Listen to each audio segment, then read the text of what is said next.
Sekarang saatnya menambahkan beberapa negara lain ke daftar negara yang belum bisa saya kunjungi. Ini adalah garis kota sepanjang 170 km dan tinggi 500 meter di padang pasir yang diusulkan oleh pemerintah Arab Saudi sebagai bagian dari proyek NEOM mereka yang konon juga akan mencakup kota pelabuhan dan resort pegunungan futuristik sebagai tambahan dari sejumlah pilihan proyek-proyek kecil di wilayah yang sama. Proposal NEOM hanyalah proyek terbaru dari serangkaian proyek ambisius dan mahal yang dilakukan di kawasan kaya minyak ini, dan beberapa di antaranya telah menjadi ikon global mengenai kelebihan minyak, sementara yang lainnya selalu terjebak di tengah pembangunan dan sebagian besar tidak berhasil. Ada daftar panjang orang yang jauh lebih berkualitas dan jauh lebih lucu yang telah mengomentari permasalahan proyek-proyek ini dan kota-kota yang telah terbentuk di sekitarnya dari sudut pandang perencanaan kota dan arsitektur. Tapi negara-negara tersebut tetap melanjutkan ambisi mereka. Jadi apa yang terjadi di sini? Mengapa negara-negara ini perlu membangun proyek yang mahal dan tidak efisien? Ya mungkin sudah terduga bahwa itu semua adalah ekonomi. Penjelasan umumnya adalah bahwa proyek-proyek ini akan menarik wisatawan yang akan mensubsidi perekonomian negara-negara tersebut ketika minyak mereka habis atau tidak lagi dibutuhkan pada tingkat yang sama seperti saat ini. Uni Emirat Arab, Qatar, dan Arab Saudi telah mendorong gagasan ini menghabiskan miliaran dolar untuk proyek-proyek yang mengesankan dan mensubsidi maskapai penerbangan global untuk mendatangkan wisatawan ke kota mereka meskipun itu singkat. Tapi apakah ini akan berhasil? Realita yang tidak menyenangkan adalah mungkin tidak. Malah semua pengeluaran besar-besaran ini hanya akan menghabiskan kekayaan minyak mereka lebih cepat lagi, membawa mereka semakin dekat ke suatu hari di mana mereka tidak akan memiliki pendapatan untuk mendukung gaya hidup yang sudah biasa dirasakan warganya. Hal ini jelas menimbulkan pertanyaan tentang motivasi alternatif yang berpusat pada pemimpin yang tidak dipilih, yang membangun istana di pasir untuk memuaskan ego mereka sendiri meskipun hal itu mengorbankan kemakmuran jangka panjang negara mereka. Mudah-mudahan hal itu tidak terjadi, tapi terlepas dari itu, proyek-proyek ini masih merupakan studi kasus ekonomi yang fantastis untuk ditelusuri karena untuk menilai dengan tepat apakah proyek-proyek tersebut merupakan ide yang bagus atau tidak, kita perlu memahami segalanya mulai dari kutukan kekayaan minyak hingga perpajakan, dinamika nilai tukar mata uang, hingga efektivitas belanja proyek nasional. Jadi, seberapa buruk dampaknya bagi negara-negara ini ketika minyak mereka habis atau tidak lagi dibutuhkan? Apakah rencana pembangunan ekonomi ini mempunyai peluang untuk menggantikan pendapatan yang hilang? Dan jika tidak, apa alasan sebenarnya di balik proyek-proyek ini? Dan alternatif apa yang lebih baik? Setelah itu kita dapat menempatkan Uni Emirat Arab, Arab Saudi, dan Qatar pada papan peringkat nasional ekonomi terungkap. Pada tahun 1959, Belanda menemukan 2,7 triliun meter kubik gas alam yang dapat diekstraksi di ladang yang menempati sebagian besar wilayah utara negara kecil tersebut. Ini segera menghasilkan banyak uang bagi negara karena perusahaan bahan bakar fosil mulai mengambil keuntungan dari ladang minyak tersebut. Industri gas alam berkembang pesat dan nilai gulden Belanda meningkat secara substansial di pasar valuta internasional karena negara-negara lain menukarkan uang mereka dengan gulden yang lalu mereka gunakan untuk membeli gas alam tersebut. Hal ini menimbulkan masalah bagi industri lain di Belanda karena sekarang barang apapun yang ingin mereka ekspor akan lebih mahal di negara tempat mereka menjualnya karena barang tersebut harus dibayar dalam mata uang Belanda yang lebih bernilai. Industri dalam negeri juga kesulitan menjual barang-barang mereka secara lokal karena masyarakat Belanda dapat menggunakan mata uang mereka yang lebih berharga untuk mengimpor barang dari negara-negara dengan mata uang yang kurang berharga. Ini berarti bahwa industri gas benar-benar menjadi satu-satunya industri yang dapat bertahan di negara ini, tapi pada dasarnya tidak stabil karena berbagai alasan. Salah satunya adalah fakta tidak perlu banyak orang untuk mengekstraksi gas alam, sehingga terjadi pengangguran massal. Ini masalah yang sangat nyata. Inilah yang oleh para ekonom disebut sebagai penyakit Belanda, dan saya yakin kamu mungkin pernah mendengar hal ini sebelumnya. Nilai mata uang meningkat, daya saing industri menurun, dan negara menjadi bergantung pada ekspor bahan mentah yang secara historis adalah industri yang rentan terhadap korupsi dan salah urus. Disitulah sebagian besar ekonom termasuk kita di masa lalu telah meninggalkannya, namun ada sedikit lebih banyak pemahaman tentang penyakit Belanda yang secara langsung dapat membantu kita menjelaskan proyek-proyek mewah di gurun pasir ini. Penjelasan mengenai apresiasi mata uang sangat rapi dan dalam jangka pendek hingga menengah seakurat yang dibutuhkan kebanyakan orang. Tapi kalau dipikir terlalu lama, masalah mungkin mulai terlihat. Nilai mata uang sama seperti nilai saham, sama sekali tidak ada artinya kecuali mempertimbangkan konteks nilai tersebut. Saham Microsoft diperdagangkan dengan harga sekitar $240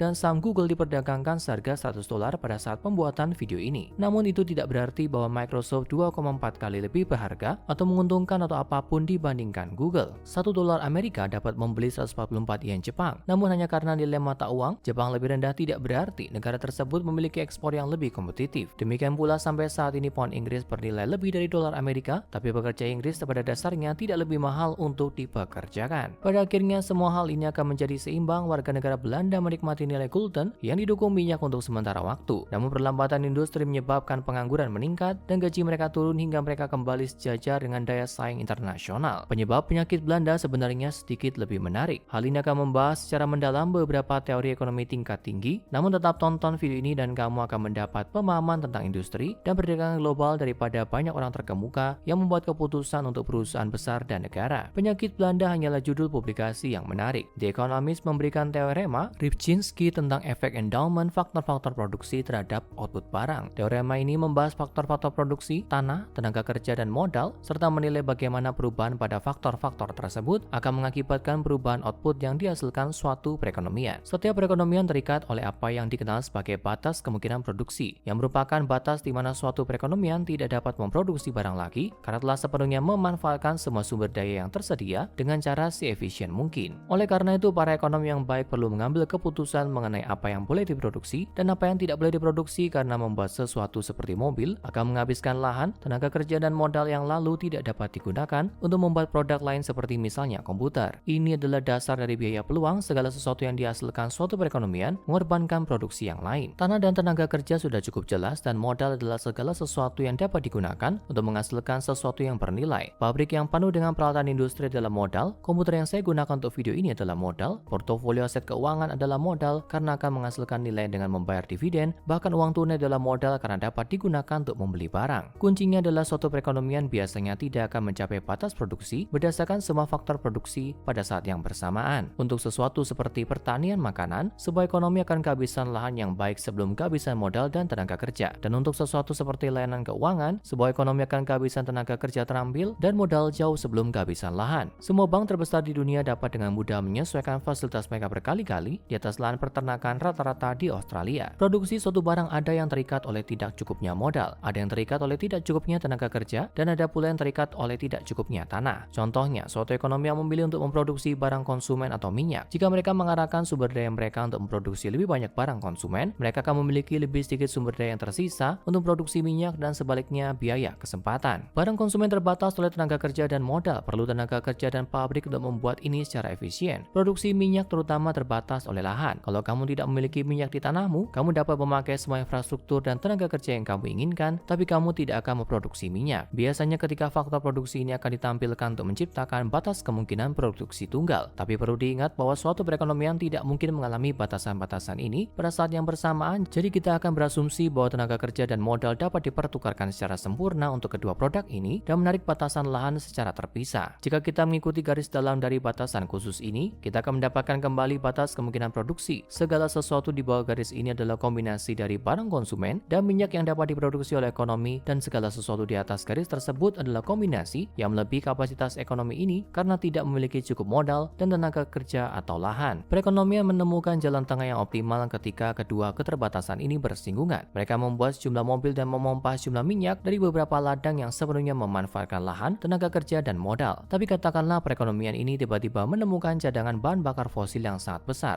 Gambaran yang terlihat pada grafik ini adalah pergeseran batasan lahan keluar, karena walaupun negara ini belum menambah luas lahan yang dimiliki menjadi lebih produktif karena kaya akan minyak. Sekarang kita dapat menggambar batas kemungkinan produksi baru, dan kamu akan melihat bahwa titik persimpangan telah bergeser. Jika kita melihat komposisi produk konsumen versus minyak dalam perekonomian, maka jelas jumlah produksi minyak meningkat karena semakin banyak minyak yang dapat diekstraksi. Namun meskipun perekonomian sebenarnya tumbuh lebih kaya secara keseluruhan, produksi barang konsumsi telah menurun. Tapi kenapa ini bisa terjadi? Hal ini mungkin mengejutkan bagi sebagian ekonom, namun hanya karena sesuatu berhasil di pasar atau grafik PPF tidak berarti hal tersebut berhasil di dunia nyata, dan masih sangat penting untuk menjelaskan bagaimana hal ini sebenarnya terjadi. Dalam contoh ini, industri minyak menarik modal dan tenaga kerja yang seharusnya digunakan untuk memproduksi barang konsumsi, karena seorang investor akan menghasilkan lebih banyak uang dari anjungan minyak senilai 100 juta dolar dibandingkan dari pabrik mainan senilai 100 juta dolar yang adalah modal. Dan para pekerja akan menghasilkan lebih banyak uang dengan bekerja di anjungan dibandingkan bekerja di jalur produksi yang merupakan tenaga kerja. Oleh karena itu, teorema Ripczynski menunjukkan bahwa kekayaan sumber daya alam berdampak pada pasokan barang dan jasa lainnya dalam jangka panjang, serta permintaan pasar atas barang dan jasa tersebut dalam jangka pendek hingga menengah karena fluktuasi mata uang. Oke, mestinya sekarang kamu sudah memiliki pemahaman yang cukup mendalam tentang apa yang terjadi ketika perekonomian mengubah fokus industrinya. Jadi mari kita pakai pengetahuan baru ini untuk memahami pengambilan keputusan di negara-negara Teluk. Penyakit Belanda itu buruk, apapun akar penyebabnya. Ketergantungan yang berlebihan pada satu industri, bahkan industri yang pada dasarnya tidak berkelanjutan, menyebabkan banyak ketidakstabilan ekonomi. Perekonomian industri tunggal modal menjadi bergantung pada harga komoditas dan kemakmuran mereka akhirnya ditentukan oleh seberapa banyak mereka dapat menjual satu barel minyak. Jadi diversifikasi adalah nama permainannya dan ada dua cara untuk mencapainya, menambah modal atau meningkatkan produktivitas tenaga kerja. Jika kita melihat negara kaya minyak yang mengalami kegagalan ekonomi seperti Venezuela, kita sering menemukan pemerintah tergoda untuk menggunakan pendapatan minyak untuk segera meningkatkan standar hidup rakyatnya melalui rencana kesejahteraan yang tidak pandang bulu. Hal ini mungkin sangat menarik terutama jika negara tersebut sangat miskin, namun hal ini tidak menyelesaikan permasalahan ekonomi mendasar yang berasal dari kekayaan sumber daya alam. Saya harus bicara tentang Norwegia. Dari semua negara di dunia, Norwegia adalah satu-satunya contoh terbaik dalam memanfaatkan kekayaan sumber daya alam dengan baik. Sebelum menemukan minyak, perekonomian mereka cukup kecil dan sebagian besar terfokus pada perikanan dan manufakturingan. Tapi lalu mereka menemukan minyak. Keterbatasan modal dan tenaga kerja di negara ini cukup ketat. Populasi mereka cukup berpendidikan tapi masih sangat kecil dan mereka tidak memiliki infrastruktur yang diperlukan untuk bersaing dengan negara-negara Eropa yang lebih besar di sebagian besar bidang manufaktur atau jasa. Penemuan minyak memperluas keterbatasan lahan mereka yang melemahkan industri tradisional mereka, sehingga tantangannya menjadi semakin besarnya hambatan modal dan tenaga kerja sebagai kompensasinya. Cara termudah untuk ini adalah dengan mengambil uang yang mereka terima dari perusahaan minyak milik negara dan hak atas minyak dan memasukkannya ke dalam dana kekayaan negara. Saat ini Norwegia memiliki dana kekayaan negara terbesar di dunia dengan aset yang dikelola lebih dari 1,2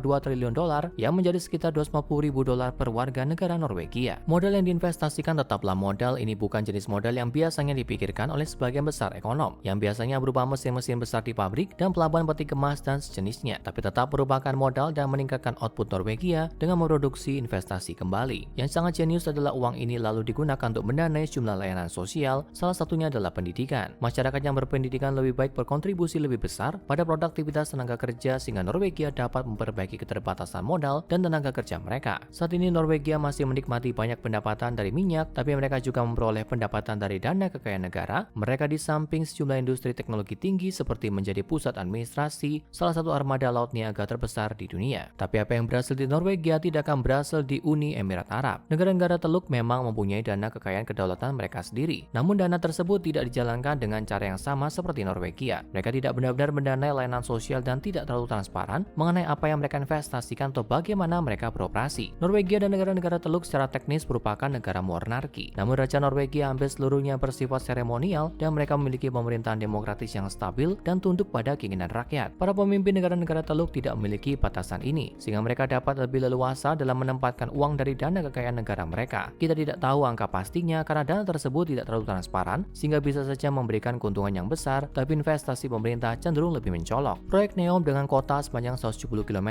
akan didanai melalui perusahaan pembangunan yang sebelumnya dimiliki oleh dana kekayaan negara Arab Saudi, dan mereka memiliki cukup uang untuk mewujudkan mimpi ini jika mereka mengerahkan seluruh upaya dalam proyek tersebut. Tapi sekali lagi, kenapa? Gambarannya terlihat sangat bagus, namun sebagian besar perkiraan mengatakan bahwa proyek ini akan menelan biaya hampir 1 triliun dolar dan tidak memberikan peningkatan kualitas hidup yang berarti dibandingkan kota tradisional yang dapat dikembangkan dengan biaya 1/10. Penjelasan sederhananya adalah penguasa cerdik menginginkan mainan yang keren. Mungkin demikian, tapi mari kita manfaatkan keraguan itu sejenak. Apakah ini masuk akal secara ekonomi? Untuk penilaian yang adil, mari kita kembali ke batas kemungkinan produksi. Negara-negara Teluk mempunyai populasi asli yang sangat kecil, dan sebelum menjual minyak, mereka juga mempunyai modal yang sangat terbatas. Pada saat yang sama, tanah mereka sebagian besar merupakan gurun yang tidak ramah, sehingga batas kemungkinan produksi mereka sangat terbatas. Ketika mereka menemukan minyak di lahan mereka, nilai lahan tersebut meningkat pesat karena lahan tersebut dipenuhi dengan sumber energi yang sangat dibutuhkan. Namun permasalahan mengenai jumlah tenaga kerja tidak terampil dan sumber daya modal yang terbatas masih tetap ada. Sebagian besar perekonomian kesulitan dalam menemukan lapangan pekerjaan yang cukup bagi para pekerja. Negara-negara Teluk berjuang untuk menemukan cukup pekerja untuk mengisi semua lapangan kerja yang dapat diciptakan oleh perekonomian mereka. Negara-negara tersebut berhasil mengatasi keterbatasan ini dengan mengundang perusahaan minyak asing untuk menyediakan modal dan tenaga kerja mereka sendiri. Tapi perusahaan tersebut hanya tertarik melakukannya untuk produksi minyak. Akibatnya, meskipun ekonomi mereka tumbuh, pertumbuhan menjadi sepenuhnya bergantung pada satu sumber daya ini. Untungnya negara-negara Teluk menerima pendapatan dari minyak yang telah kita pelajari hanyalah bentuk lain dari modal. Sayangnya, seberapa besar pun investasi pemerintah pada industri tradisional di negaranya, mereka tidak akan mampu bersaing dengan produksi minyak. Dubai sebelum minyak bumi merupakan pelabuhan perikanan non-industri, dan Arab Saudi sebagian besar terdiri dari suku-suku nomaden dengan industri pariwisata yang hampir secara eksklusif mengandalkan ziarah umat Islam ke Mekah. Negara-negara tersebut tidak memiliki industri tetap yang dapat mereka kembangkan untuk bersaing dengan minyak, sehingga mereka harus membangunnya dari awal. Karena minyak sangat menguntungkan, tidak banyak industri modern yang mampu bersaing secara realistis dengan minyak. Industri terbesar di Norwegia selain minyak saat ini adalah pelayaran pelayaran, pariwisata, dan jasa administrasi. Keuangan akan menjadi penjualan yang sulit bagi negara-negara Teluk yang mayoritas penduduknya beragama Islam, yang berarti bahwa bank mereka memiliki keterbatasan dalam membebankan atau memberikan bunga yang dianggap riba menurut ajaran Islam. Mereka masih memiliki bank-bank lokal yang besar, namun dengan keterbatasan keuangan Islam mereka akan merasa sangat sulit untuk bersaing secara internasional dengan bank-bank yang lebih tradisional. Mereka telah berinvestasi besar-besaran dalam pelayaran daripada mengirimkan kontainer kargo melintasi lautan. Mereka malah mengirim manusia melintasi angkasa. Emirates, Qatar Airways, dan Etihad ada beberapa maskapai penerbangan terbesar di dunia yang memberikan dampak besar bagi perekonomian negara-negara tersebut karena berbagai alasan. Di luar prestis yang dibawa oleh maskapai penerbangan ini ke negara asalnya, mereka adalah industri yang tidak memerlukan banyak tenaga kerja atau tidak peduli dengan kualitas lahan. Maskapai penerbangan ini mempekerjakan sebagian besar tenaga kerjanya dari luar negara asal mereka, sehingga mereka tidak memanfaatkan jumlah pekerja yang berasal dari dalam negeri. Maskapai penerbangan ini juga membantu meningkatkan industri pariwisata. Tidak peduli berapa banyak negara-negara Teluk berinvestasi di kota-kota mereka tidak akan menjadi tujuan wisata yang bersaing dengan Eropa Barat, Amerika Utara, atau Asia Pasifik. Lingkungannya terlalu panas dan di luar beberapa pusat kebudayaan yang sangat penting, tidak banyak hal yang bisa dinikmati wisatawan selain hotel mahal dan pusat perbelanjaan. Hal ini menarik bagi sebagian orang, tapi sebagian besar wisatawan mencari sesuatu yang lebih memuaskan dalam perjalanan mereka. Dewan pariwisata di negara-negara ini mengetahui hal itu. Kota-kota mereka cukup glamor untuk menghibur orang paling lama beberapa hari, tapi hal ini bekerja dengan baik dengan maskapai penerbangan mereka yang menitipkan wisatawan untuk singgah dalam perjalanan ke tujuan mereka. Meskipun Dewan Pariwisata juga tahu bahwa jutaan pengunjung yang singgah 24 jam setiap tahun tidak akan menggantikan industri minyak, tapi hal tersebut tidak masalah karena wisatawan bukanlah target utama dari proyek-proyek ini, lebih ke bisnis. Uni Emirat Arab khususnya telah memberikan jumlah insentif yang cukup besar kepada dunia usaha untuk membangun usahanya di negara tersebut. Bisnis mendatangkan pekerja dan pekerja menghabiskan uangnya dalam perekonomian lokal untuk semua mulai dari perumahan hingga makanan ringan. Tapi insentif pajak saja tidak cukup untuk menarik jenis-jenis bisnis yang diinginkan oleh negara-negara Teluk ke wilayah yang oleh sebagian besar orang disamakan dengan ketidakstabilan dan perang. Meskipun penilaian itu tidak sepenuhnya adil, dunia usaha perlu melihat bahwa mereka dapat menghasilkan uang terlebih dahulu sebelum tarif pajak yang rendah ada artinya. Dan disinilah mega proyek ini berperan. Membangun sesuatu seperti Palm Jumeirah membutuhkan kerjasama ratusan perusahaan dan jutaan pekerja. Bahkan setelah pembangunan tersebut selesai, ada jaringan hotel internasional, perusahaan pengembangan properti, firma hukum, penata taman, dan semua yang diperlukan untuk menjaga agar pembangunan ini tetap terlihat berkelas dunia. Ini menciptakan industri yang sama seperti minyak, layak dimanfaatkan oleh perusahaan yang mengimpor modal dan tenaga kerja mereka ke dalam negeri. Ketika perusahaan besar sudah mapan, maka bisnis jasa yang lebih kecil dapat terbentuk di sekitar mereka, dan dengan sangat cepat negara ini dapat mengembangkan ekosistem bisnis yang dinamis di mana dulunya hanya ada pasir. Proyek-proyek besar dan janji akan adanya proyek yang lebih besar lagi di masa depan adalah cara yang sangat efektif untuk menarik perusahaan akan mendirikan kantor yang diharapkan akan terus beroperasi lama setelah minyak habis. Kita hanya perlu melihat ke tempat seperti Singapura dan Hong Kong waktu dulu untuk melihat bahwa menjadi tempat yang baik untuk berbisnis bisa sangat menguntungkan. Setelah aktivitas bisnis yang penting terbentuk, Emirates akan mempunyai banyak manfaat. Maskapai penerbangan internasional dan bandara kelas dunia tersebut berarti bahwa pelancong bisnis dari Eropa, Amerika, dan Asia dapat berkumpul dengan mudah di lokasi yang sentral dan menarik. Tarif pajak yang rendah akan selalu populer, dan lalu ada masalah tenaga kerja murah. Populasi Uni Emirat Arab hanya di bawah 9,5 juta jiwa, yang merupakan peningkatan sekitar 9,5